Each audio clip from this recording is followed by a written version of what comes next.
Hi, this is Hank. We are alone. Hello. Yeah, so see Wow. email. I guess there's nothing to do there.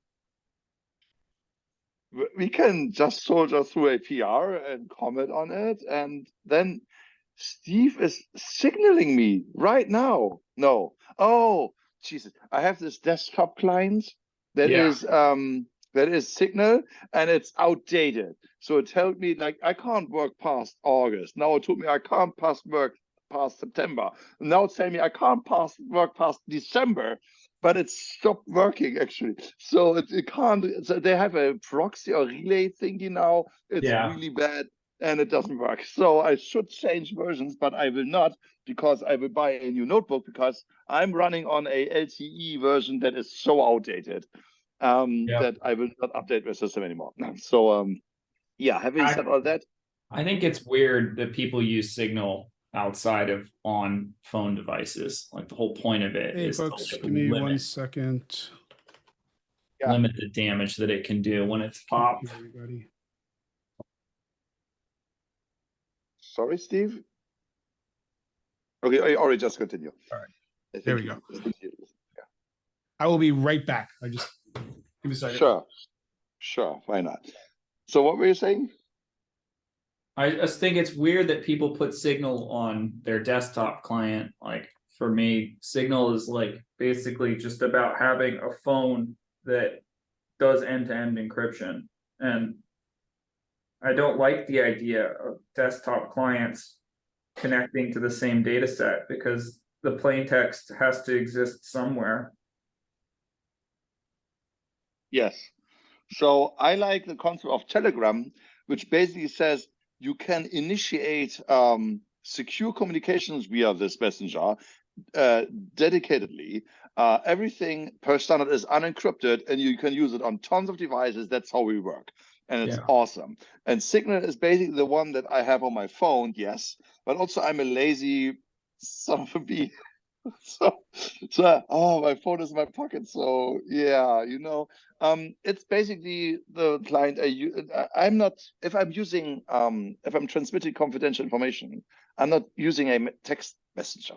Jesus. Yeah, that's probably a So, good move. yeah, in the first place. I mean, why? And so I have no hard problem with using Signal. I could see how other participants in my chat would perceive that otherwise. Yeah. And I'm basically undermining their confidence in the system, I guess. Yeah. On the other hand, if you're not aware, well, that's on you. But yeah, but I love the Telegram move that is basically told to be a drawback because you need to actively secure a communication, and then the desktop client is out of the loop, can't see it, can't copy it, so it's just on the TE on my cell and the TE on the other cell or a mobile device. It has to be a app secured context, and that's great. So I think Telegram is way more stringent with this policy by saying, hey, if you text someone, it's unencrypted and it will ping on 5 devices as it does in my realm, actually, because I'm working with it, and I'm never pushing anything confidential through it. But I'm in tons of chats. I work with other people. It's really super convenient. Yeah. Having said all that, yeah. So let's move on to the PR. I am physically incapable of screen share. So I can do it. yeah, 94. I think it was 94. Also, we are only a small crowd here today, but there is this thing that is that Omnibor was supposed to present at SCITT meetings, and they kind of did not do that twice. So I reached out to the Omnibor people because I'm literally working with them, and they were like, "Huh?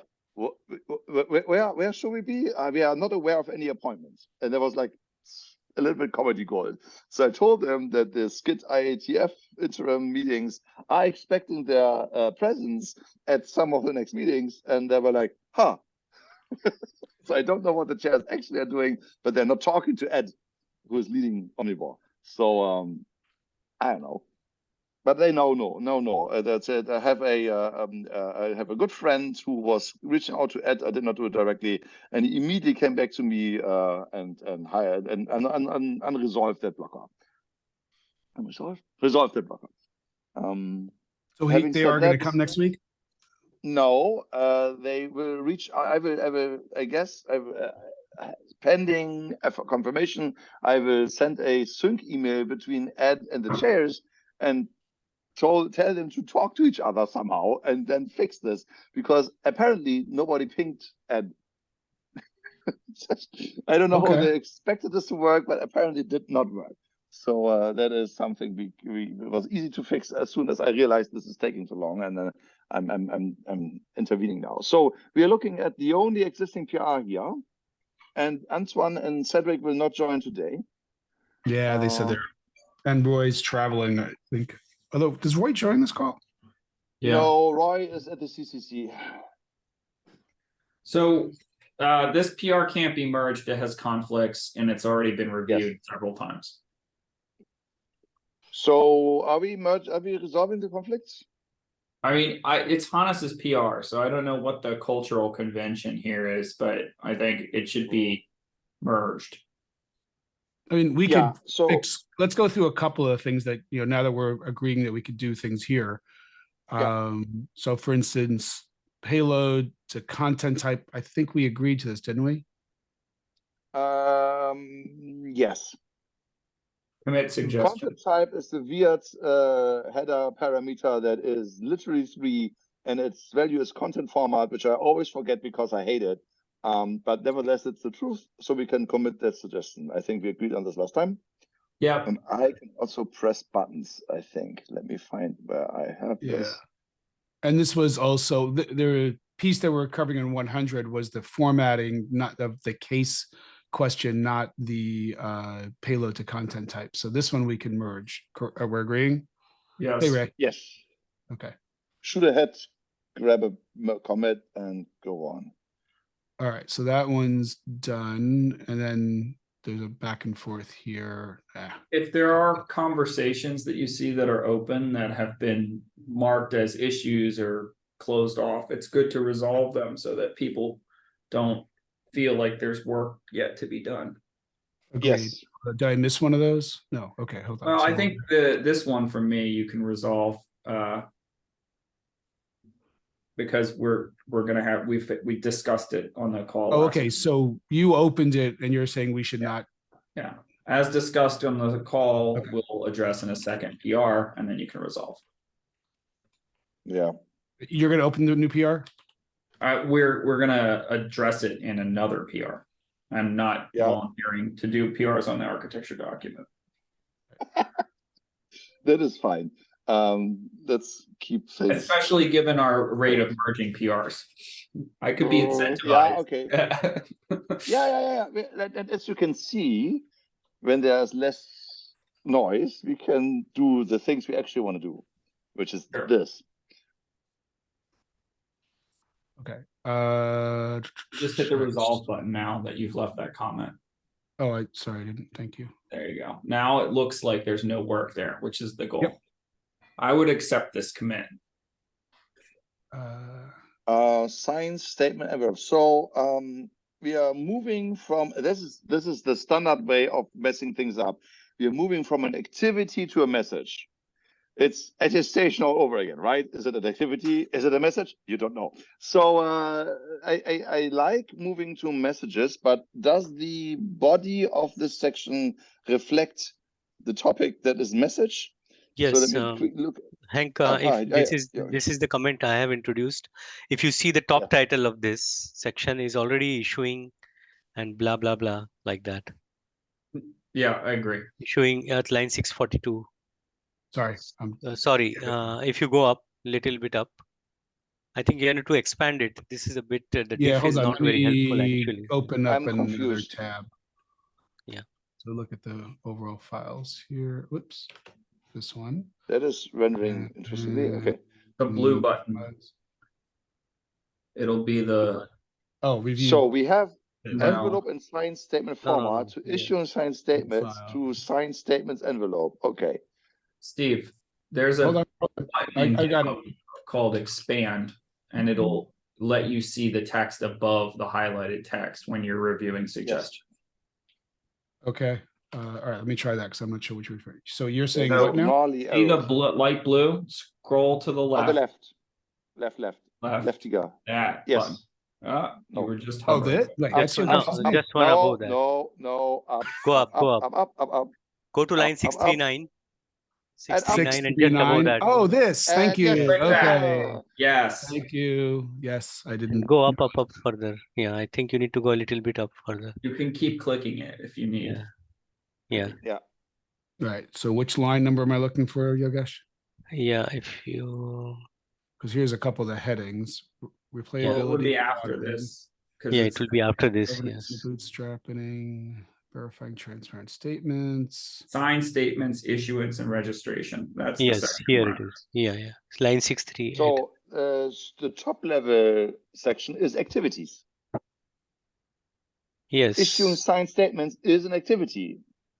But now we are moving it to message. Again, I'm just asking for coherence here. That's all. No, because the subsection is only talking about the envelope. I'm looking It's only at that talking. now. It's not about issuing. So 642. If you go back below 642, it's all about what the envelope, how the envelope should look like. Where's the down arrow? Yes. There should be down arrow there in the bottom. There is none because there are too many changes, so you don't need one at the moment. No, you have to scroll down a bit. Yeah. Oh, hold on. What I was trying to do is there's go one. to here so I can view the file in it. And what line was it? It was 642, and it was that. So I'm okay with the change that Yogesh proposed. Now looking at CDDA, which apparently is a message, and then the introduction of new header parameter text, which is obviously envelope specific. So I'm okay with the change.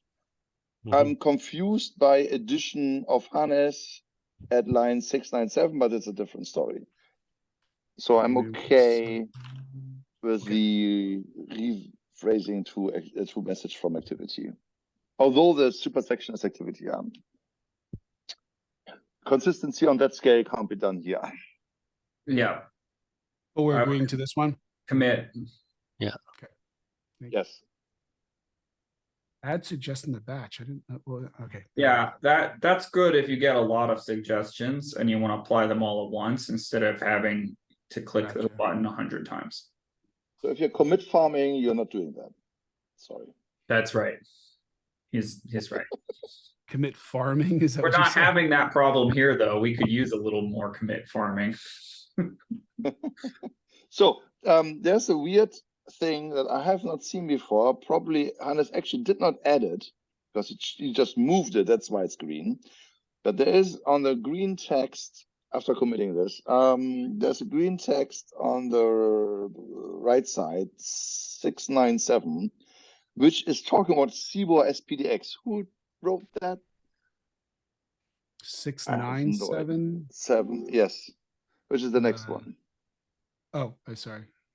No, wait. You're not in the file change anymore. Yeah, because you go to files changed above. Oh, so you want me to go over here? You are in the converse. I don't want this view. Also, okay. I don't want the other view. I would like to scroll up here.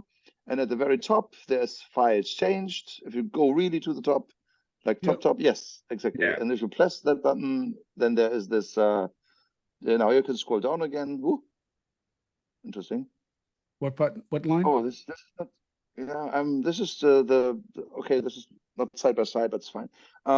697 green. Yeah, exactly. So there's a list of we discussed things that I can explain. Seems arbitrary. We talked about this. There was a list in paragraph format, and then there was discussion about, well, should we provide examples? Do we want this list or not? Yogesh, you were part of that conversation, and here the list is still here. Yes, it's fine. Yeah, I think we agreed that we'll keep the list, and then later we will have a reference to each of these documents. So that's a subsequent PR I need to do after this PR is merged, actually, because I don't want it to mess up things. Yep. So is there a reference to CBOR SPDX? There will be, or There will be. PR. Yeah. Yes. So if you someone here doing that, because I'm literally have a local copy of that, but I have not pushed for that because SPDX is such a churn that I was tired of updating it all the time, and I'm just waiting for it to settle. So who's doing this CBOR SPDX also next to me? Yogesh. Yeah. Okay. So I need to Yogesh, put the reference. You can send the email, whatever reference you want to put. Like if you have a specific reference about CBOR SPDX which you want to no, be introduced.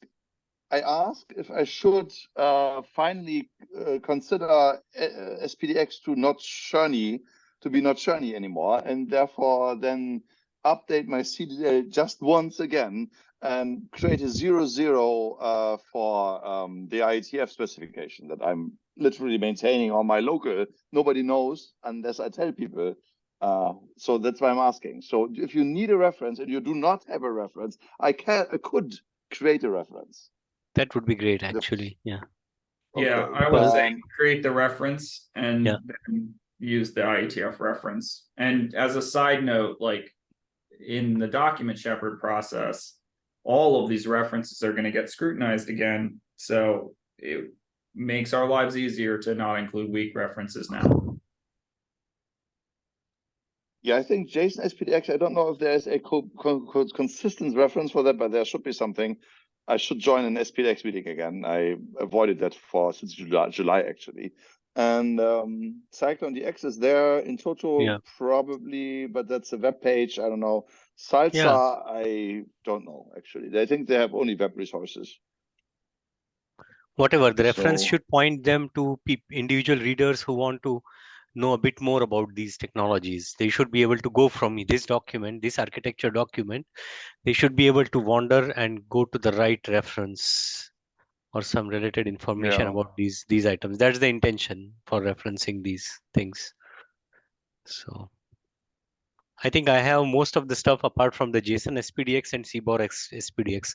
So as you mentioned, you have a reference for CBOR SPDX, so that might help me. I can create one. It will take me like until the TCG meeting in October. Like, give me a month, like 4 weeks, and then I will, in the 4 weeks, do the job again and wander through all the specifications out there. Join the SPDX meetings, ask the uncomfortable questions there, and then submit before I want to say October 24th, and which I assume is a Monday, and yeah, so. I can do that. That's a Tuesday. I don't know. Something like that. I will be in Seattle and be able to do that. Okay, that's so I'm okay with that then. Moving on. The rest looks fine. So we can resolve outdated. We're good with this. We can yeah, because once it's outdated, you should always resolve it, because otherwise people will just debate text that doesn't exist. Yeah. Exactly. And more important is this might need a rebase. This pull request might need a rebase at the bottom. Yeah. So now we can decide if we want to try and resolve the conflicts and get his PR merged, or leave that work to Hannes and switch to issue grooming. I would resolve this and make his work for him, because it can't be that much, right? Yeah, there should be few conflicts. Yeah, there are 2 conflicts, presumably. I think. Yeah, I think we can make that decision as a editor. Yeah. Who's the best at handling merge conflicts in this UI? Who will lead? Yeah, I think Steve can lead, and we can discuss. Yeah, we can help him. We can enable Steve to do the job. Yeah, where's the actually? Hold on.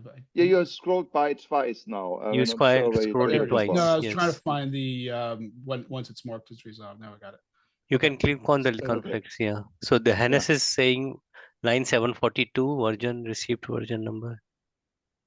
So here's where it changes down this, and hold on, let me see. Hold on, what did you do? Do you increase this font size or what? I was scrolling to where the changes are. Hold on.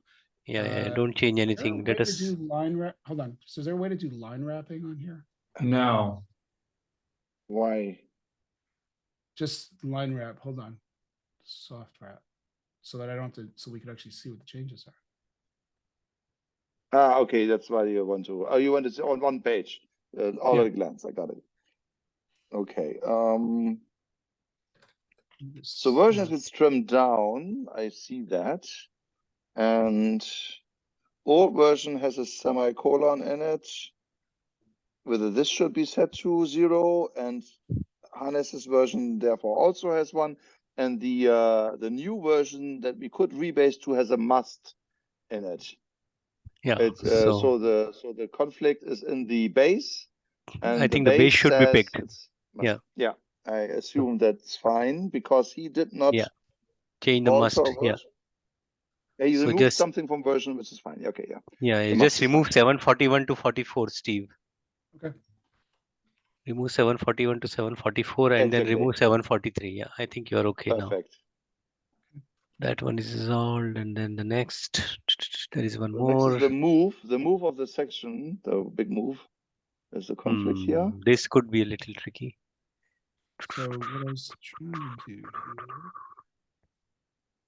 I'm not sure why this is actually a conflict. Yeah, I'm also confused. The diff sometimes, I'm not diff. So if I think I'm smarter than diff, I am never.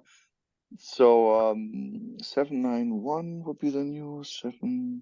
Maybe because he added something on the top of what it is. But why? It should just introduce it at the top, right? I am confused by this. Yes. So same. could you hold on, I'm going to try something. Give me 1 second. I'm going to bring this up in VS Code. I think VS Code has that is better, I think. Yes. Better editing. Yeah, but that is not a okay. Because that gives us a full visibility of the whole thing. And I can highlight a section, and if it matches, I get the little love. Okay, but I don't have any matches. Wait, did I not get the whole section? Oh, I didn't get. You have to take the entire document to do that. Yes, no, I did. I assume so. Also, I think this might be no, he can just select this 2 things, right? He can, Hold on. No, it's okay. You can take from 783 till line 863 in one thing and then see what exactly is it doing. Where's the split, though? That's what I'm trying to see, though. Is this just an ad? Could you just do one experiment for me, please? Yeah. Could you search for CBOR SPDX in this document? Oh, I see what you're saying. Because I think this is a redundant section now here in the conflict. Hold on, let me go. Or is it not? No, this is the new list he added, right? With Hannes added. Yeah, but Hannes moved it. So if in this conflict, what I can't find. I'm not seeing where, like, the way the formatting is. Yeah. So I mean, this is resolved by deleting line 783 and the line under it, just taking the Yes, I assume so. Yeah. Exactly, so and that's why fixed in editorial if there's a problem. Yeah, because if there's no redundant CBOR SPDX, where's this is a bottom gone? But where is the bottom there's gone? A bottom to this, which is not there. No. There it is. Name. Oh, it is there. Where did you eat it, Steve? I know. And hold on. It's fine. You just search. There it is. 834. Exactly. Okay. So perfect. So again, if there's only one SPDX thingy in that, we can see it in the final. Yes. And see if GitHub's going to be nice to us. That was my test balloon. Let's compare the diff again once. Steve, if I would be you, I will. Give me a second. Let me just see because we do have some checks in here. Let's at least see if it's happy. All right, it's going to take a second. So, all right, what do you want me to do? Look at the files changed. Just inspect it once properly. And just scroll through. Yeah. Hannes hates resolving merge conflicts. Well, but we love it. Yes. He's had this on his plate to do for several editors calls, so that's why it got resolved by us. Yeah, I guess so. No, and we didn't do anything he didn't agree with. It's fine. I think we're good. Go back to the main page and merge the PR. Yeah, that's the best thing to do. Okay, are we good? One pending. Oh wait, we should get some more approvals on this. Hold on a second. We only have 40. Okay, I will do that. Yeah. So, yeah, I'm on standby. Red Commander standing by. There should be some GitHub plugin that automatically drops you from the editor's list of any document if you don't merge and review PRs like within a threshold. Like it just automatically removes you. That would be excellent. Yeah, I see that you would like that, and me probably not. Yogesh, can I get your tickle on this? Yeah, I'm just doing that in a minute. Just give me, I'm just going there, Steve. I kept on trying to say is Ori's bias for action is resonates consistently. We can always issue a subsequent PR. It's true. Yes, It's this that's thing called always true. version tracking, and for some reason it keeps track of all the changes you make, and you can see when you made mistakes and you can fix them. Done. Yes, wonderful. Shall we merge? Yes, we're merging. Steve, go ahead and merge. Yeah. Okay. We did it. Okay. We did it. We are at Yay. 0 for pull requests. It's been a while since we've been there, so that's good. All right. We don't need a government Oh. shutdown. You don't? Okay. Well, it's because Really we merged the optimistic. pull request. If it left the PR open, we'd need a shutdown. Yeah, and I will now see at the end of the month what happened, right? So next we need to do issue triaging. Well, Yeah. I wanted to get a couple of the other ones that should be quick. So just give me a second here. Agenda items. So notes. Let me do the due diligence here. Wait, did I get the? No, I didn't get this in the right spot. There we go.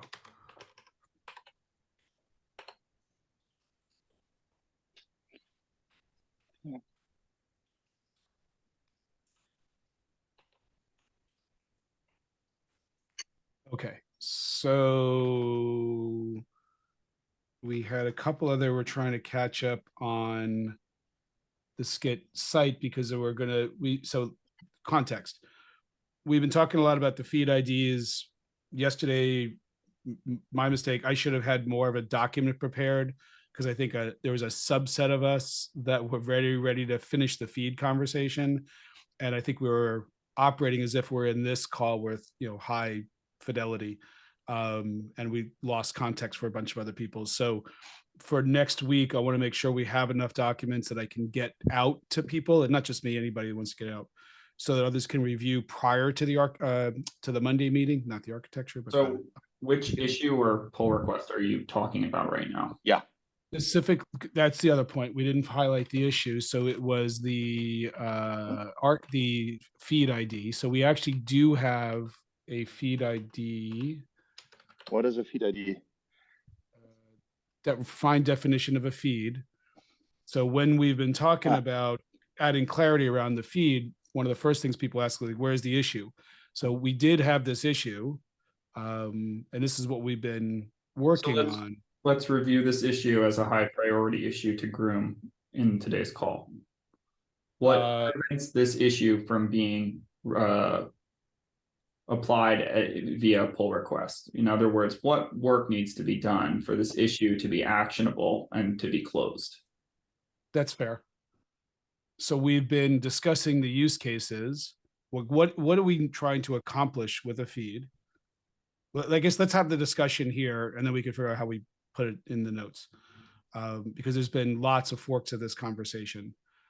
And I've also been part of this, right? I've been saying, well, should a feed cover versioning and other architecture and platforms, and how do you track the consistency of an artifact that evolves over time? So is feed in our terminology in the current document? Yes, it is.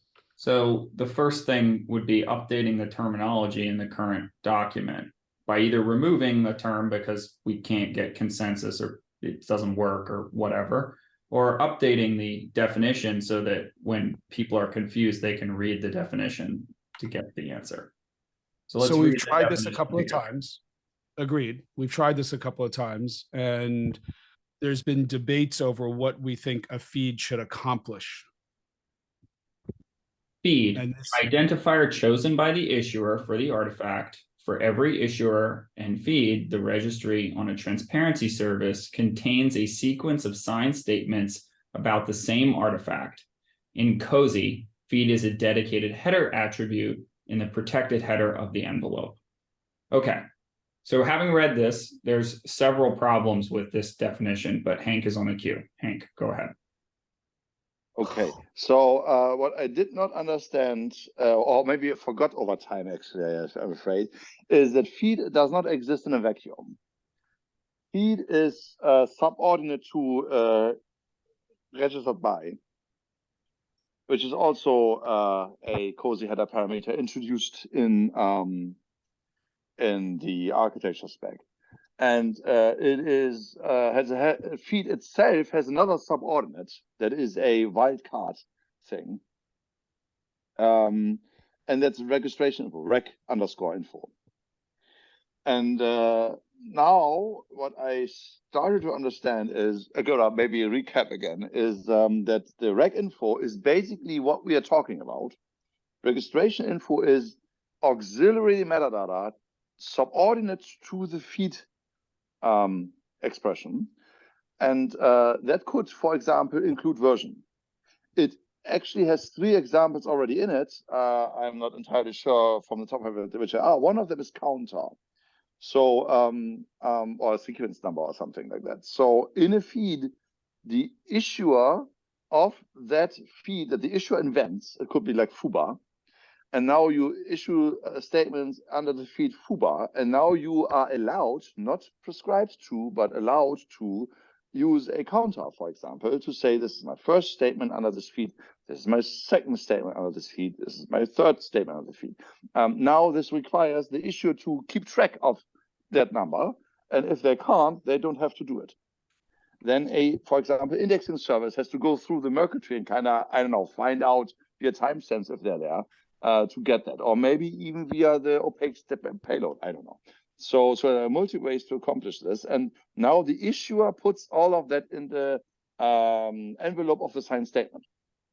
So what we could do here, if an issuer is aware, for example, that it is issuing something in context of another statement, that we would, for example, refer to that statement and have a header parameter for a content item for rec info. Therefore, and this would create some semantics, for example, like supersedes or replaces or augments or whatever. They're very generic semantics here in rec info, just as an example.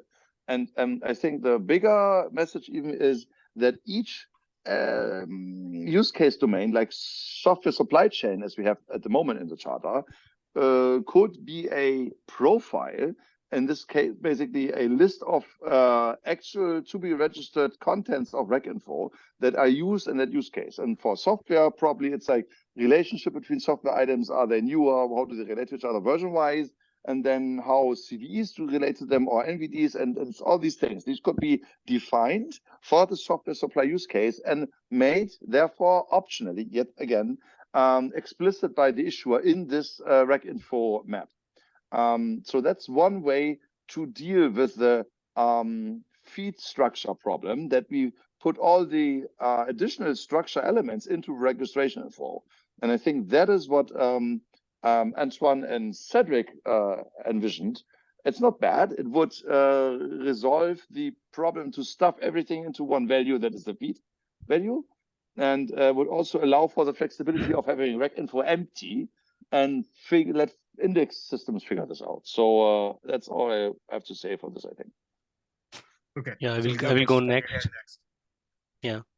So basically the problem is if it is a one entity, one issuer making all these statements, then this would have been a simple task, because I am the one who is making all the statements about my artifact. Then it can be a bit simpler, but it is not the case, because I make an artifact, I make a statement about an artifact, and tomorrow there is a vulnerability detected by some third party and he wants to make a statement about my artifact, and another third person wants to make a statement. So the kind of the stakeholders or the users of this feed needs some consistency, and it has to cross multiple issuing entities or identities, rather, so to speak. Yes, So yes. But yeah. as I said, feed is not in a vacuum. It is, just as I highlighted, for example, subordinate to the issuer. So if you issue something about my feed, you will copy the feed value, but you are a different issuer. So that is superordinate. I don't know what the term is here. That is higher ranking to the feed. So now you recreate that feed because you want to talk about it, but Yeah. you are the issuer, which is the most high-ranking qualifier. Yeah, I'm the issuer. I should actually take your feed and increment it, maybe augment it. You Say cannot. if You are not me. You cannot issue as me. Therefore, you cannot increment it. You could say, for example, that now there are like the original feed creator is using counter, and the count is at 4, and you can issue 5, but that does not yes, prevent the original issuer to issue 5 because it's correct. his feed on his issuer. So that But the might problem is make the sense. 5, my 5 should be distinguishable from your 5 if you issue a Yes, 5. it is. It is by nature of the first header parameter, which is registered by. But there should be some connect between the two 5s, like, because it is And that is not pertaining to there the yet. same artifact. That's what I'm missing Exactly. here, actually. Yeah. Yes. And that would be something we can create for rec info to point to other statements. That is actually what I was highlighting here. Yeah. There is So a there should be some, mechanism in the feed, there should be some commonality which is mapping to the artifact, and then there should be some kind of an independence or rotation which can be controlled by multiple issuers. So there should be a static part which is directly mapped to an artifact, and then there should be a rolling part which will be the flexibility of different issuers regarding the same artifact, different entities who are issuing statements give an about the same example. artifact. Yeah. I'm not following the static and rolling yet, but maybe there's something there. So, so basically, if my feed is like artifact with version 001, so say artifact X, so artifact X version 1001 slash, and then the rolling could be 1, 2, 3, 4, and everybody who is issuing statement for this artifact will have artifact 100X, something like that as the static, and then the rolling bit is for the individual feed populators like you, me, or anybody else making statement about that particular artifact to have that. So the total feed is a concatenation of two You want to effective. reverse order to feed is most qualifying, and then the register by. I think that is not a concept yet. I think it was a fundamental change how this thing works at the moment. So I want to give Ray a chance because I want to come back to. Sure. Yeah. Okay, so it sounds like what you're talking about now is when you first submit any artifact that starts to create a feed. I don't know if all types of artifacts need a feed to be, in the software world, we have all these versions.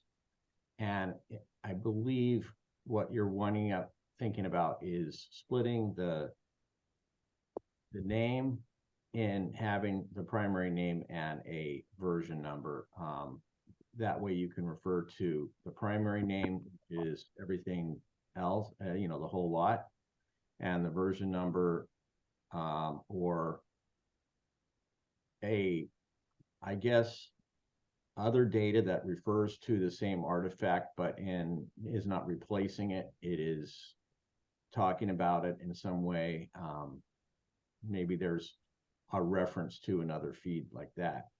I was thinking that the first step would be to create a feed by making a statement, and you say, I'm creating a feed. That would go into the tree, and then that creates the feed, and then you can submit things to it. But that's just like the first submission, so it isn't really necessary. But breaking that thing up, that's what I originally had in my Skyview document. There's a product name and there's a semantic version of some kind that are separate. As soon as you separate those fields, then I think that the feed kind of goes away. Now I have another quick thing I want to say. Policy in a way, which is that there should not be reliance upon exterior, if possible, there should be a way to operate with the feed, with the, SCITT machine, without having to refer to other data as a first cut. Now, if you want to refer to other data later, you can, but there should be a way to validate things and so forth. And so that means if that policy is adhered to, then did web documents would be stored in the tree, and not referred to somewhere else with another URL. This is an idea. Okay, yeah, but this, I think if we just break up that field, as I was saying before, then you can go back and you can update it, versions. Somehow though, we'd have to have a way to submit other documents to refer to that first document, and that would be included in the feed too, somehow with this refers to the feed field. Maybe that's inside the artifact. Okay, enough of my comments. Thanks. So this has been one of the ones that we've had a lot of different perceptions around how it could be used and different scenarios and how it could be used. And I've also been on this pendulum ride back and forth on to what extent we want to be prescriptive in the definition of the feed versus keeping it more generic and letting a layer of standards, if you will, kind of create atop it. So the piece that I've realized that we need to do, and Ori pushed on this several weeks ago, is what are we trying to accomplish? Because we're all coming up with various designs because we have a picture in our head on how we want to address it, but we haven't actually agreed on what problem we want to solve with it. So what I've been working on was trying to document the use cases. And that's why I wanted to jump to this other PR in the SCITT web. Well, there's in the use cases, we did add the official use cases. We added one. So if I go to, not draft architecture, sorry, here to use cases, we did add this use case for versioning. And what I've realized is identify statements and updates to specific versions of released software. So we've added this section. And then this still kind of could use some more. We're rushing this to get it done by the deadline to make sure the use cases carried forward to 118. I've made, well, so one, before I jump to the next level of detail, do we agree that maybe we should write down what we're trying to accomplish with the feed? And then we can. I agree. I support that 100%. Yeah. I think it would also be good to review open pull requests that define feed. Because you just open one? Maybe no, there's been a pull request that's defined feed on the Scrappy API. It's in the Zoom chat. On Scrappy. Okay, hold on. Yeah, so Scrappy is defining the transparency services API definition, which is relevant to feed because the transparency service has authority over exposing feed as a resource. The issuer has control over adding feed identifiers to the protected header, but these are two different actors and they have different rights regarding feed. So the issuer can say, I want to include this feed identifier in my protected header, I'm going to sign it, and your registration policy is going to evaluate it.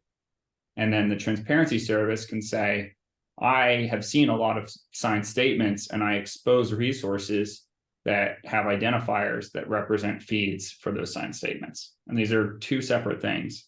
And first, we should be clear that they're separate. Second, we should look at the definitions that we have in the spec that apply to both of them already. So I didn't track all of that, quite honestly. So this PR defines the transparency services representation of feed resources. If you open the PR, you'll see it's an open API specification definition, and you see that it has some DID related stuff, which you can ignore. And then at the end, it has feeds. So when you're defining a resource on an API, you have to express the resource. That means defining the HTTP endpoints, if it's an HTTP API, and the schemas for returning responses. So this PR has been open for, I don't know, a while, and it defines feeds in the REST API. This is the feed resource concept, not the feed identifier the issuer includes in the header concept. So I'm repeating what I said before. When we say the word feed, we could be talking about it from two different perspectives. One is from the issuer's perspective, and from that perspective, I'm mostly interested in what header parameter did I sign over. The other is from the transparency services perspective, and that one is about how do I assemble signed statements into a resource that I can expose. And so the transparency service depends on the issuer, but the issuer has no control over what the transparency service does. So it's very important to separate these concepts out so that we don't talk in circles about, you know, what feeds are, because you could be talking about feed from one perspective or the other. Fair. So yeah, Yogesh, I've been recording and I've been getting them out fairly quick. I think so what I'm hearing is, go ahead, Yogesh. Sorry. We should review the pull request, but if you have questions about what I said, you ask them, please. Well, that's what I'm getting at is, so we've gone from should we update the text? Can we agree on what the text is actually trying to mean the feed definition? Because we have different perceptions of it. Then what you have here is an API that puts more structure to a feed, which is good because I fully believe, you know, personally, I believe in testing something. And if you've got a concept, write code and see if it works. And if we like it, then great. But you've already got a definition of a feed in your head that you've written this around. It's based on what's in the spec. So I would be cautious investing more time if we are not on the same page about what we've already done. That's why I'm saying I don't want to propose new text or discuss doing new things until everyone understands what's already available to review. I don't think, because then I could just keep adding more pull requests, changing more text, and we never review any of it, and we'll never get any alignment on what feeds are, right? So we need to review the definition in the architecture. We need to review the pull requests that were raised to attempt to address the challenges, and then we can discuss whether that's sufficient or additional changes are required. Additional changes should be tracked in issues, and only discussion should be focused on issues. Mm-hmm. That's fair. We have the other one, refine a definition of a feed. Because do people believe that this is enough clarity? No, and I've left the comment on the issue that tracks it, requesting changes for this section of the spec. Is that what you just added? Yeah, so that's on issue 11 on the architecture.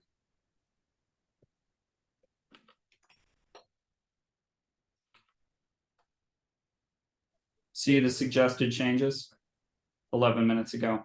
So as you guys were talking, I documented what I'd like to see changed in the spec. And now this could be ready for PR. We could say, okay, we like Ori's suggestion, it's ready for PR, changes would go into the spec. If it's not ready for PR, we can keep discussing, but you might want to write it out in text because otherwise you won't get feedback from anyone who's not on the call.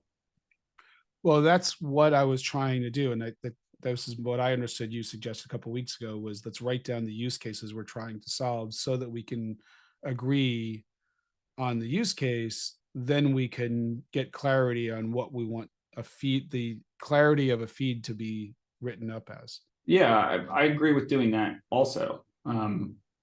So there's three things that are happening simultaneously here. One, we're updating our existing term definitions as we see opportunities for improvement. Two, we're defining our API representation, which kind of makes feed concrete and testable. And three, we're updating our use cases that explain the value of the topic in general. Yep. And they can all happen in parallel, and they can all be tracked in issues, and we can do them all.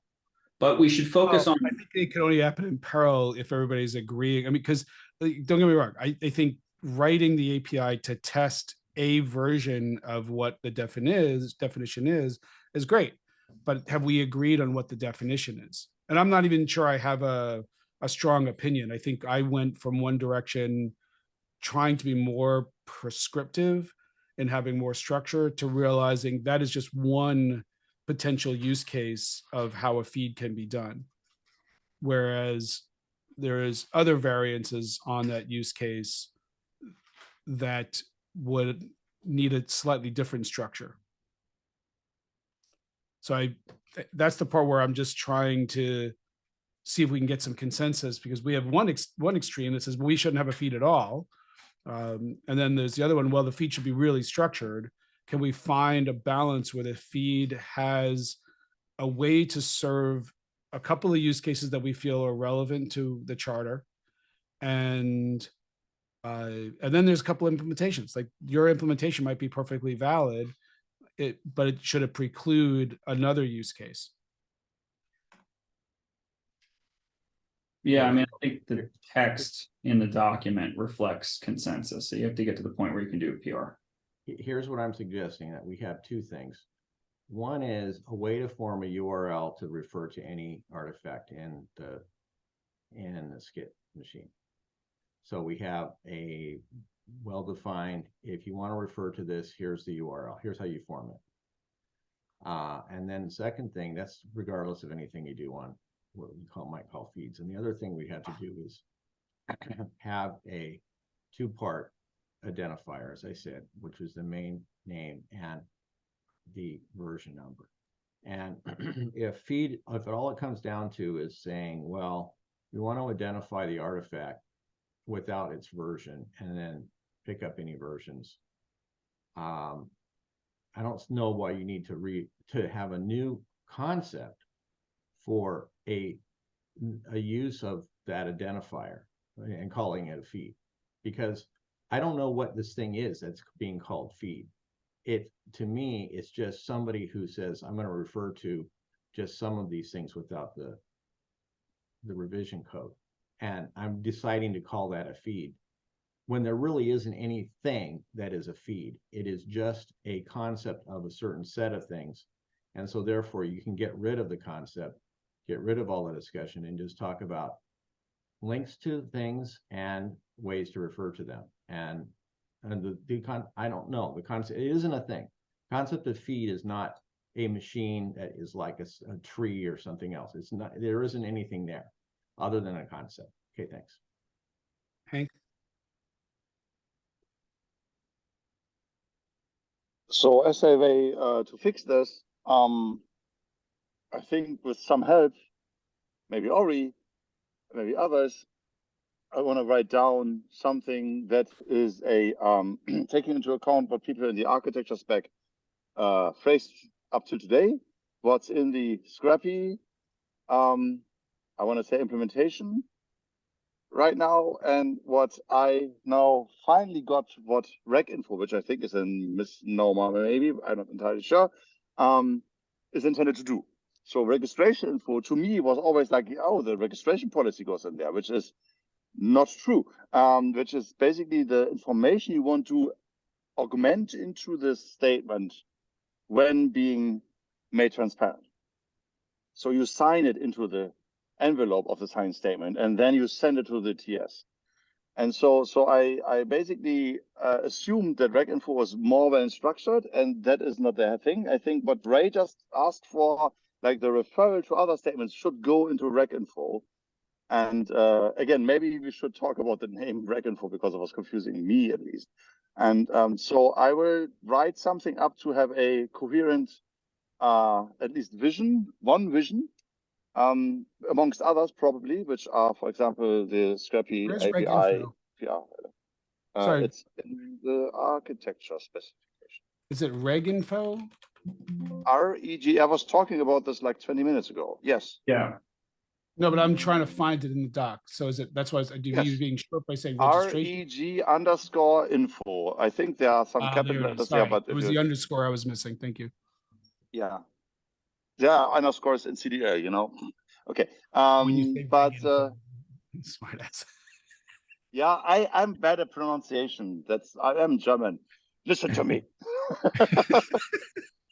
Be I can't even precise. do a You're German German. accent. Yeah, I can't even do a German accent well. I can just mispronounce things. That's all I can do. So that's my superpower. And yeah, so I think this is the container where raise request probably is at the moment when you look at the architecture going into. And I think we should define more than the feeble three examples in the CDL here, because they are just examples. And we should tighten that. And to address the use case, I'm not entirely sure if we have to throw out feed, but it's the only well-structured thing on the top level at the moment. And as you can see, counter is already in here. So your counter is metadata to your feed that you probably can make up. You can make up your own metadata or can use them. And I think that's what I'm preferring at the moment. Use some well-defined metadata that we provide for the software supply chain use case. And we haven't done that yet.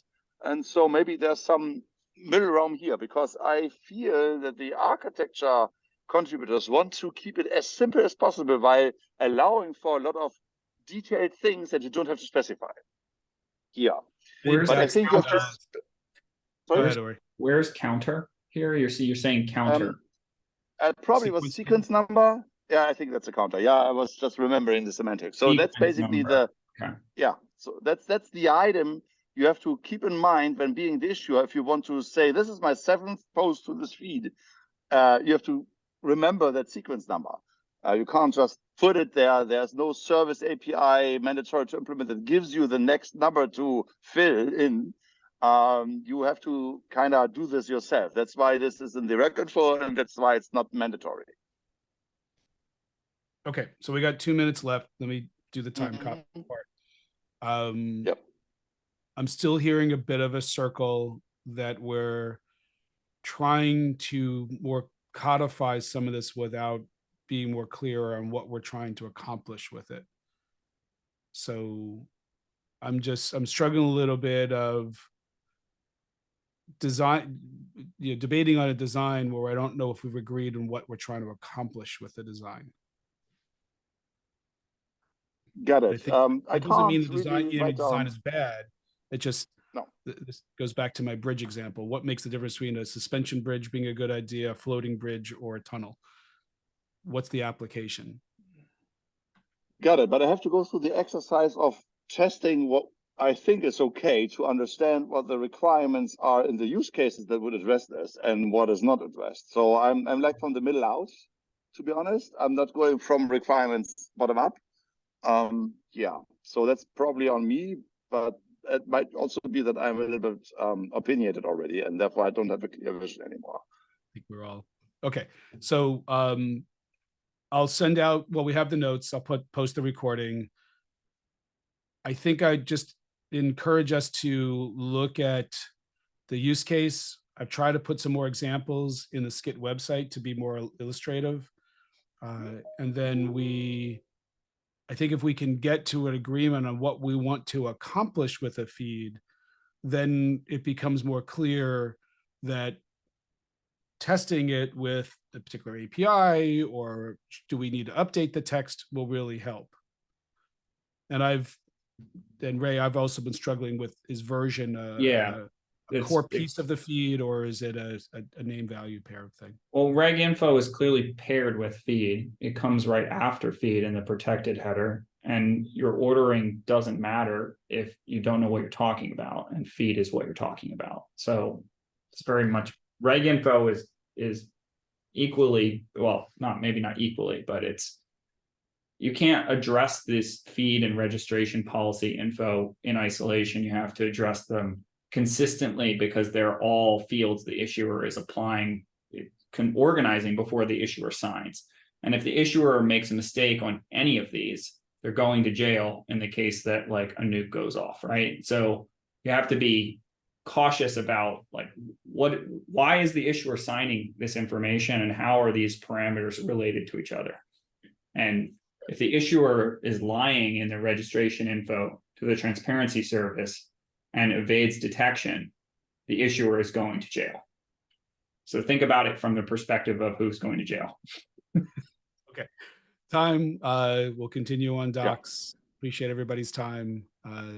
These are the fun ones to figure out who's, to get the consolidated thoughts of opinions to figure out how we can land a solid spec. So appreciate everybody's time on this.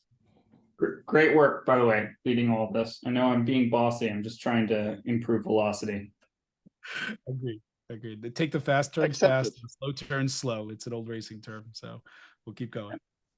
Thanks. Bye. Bye-bye.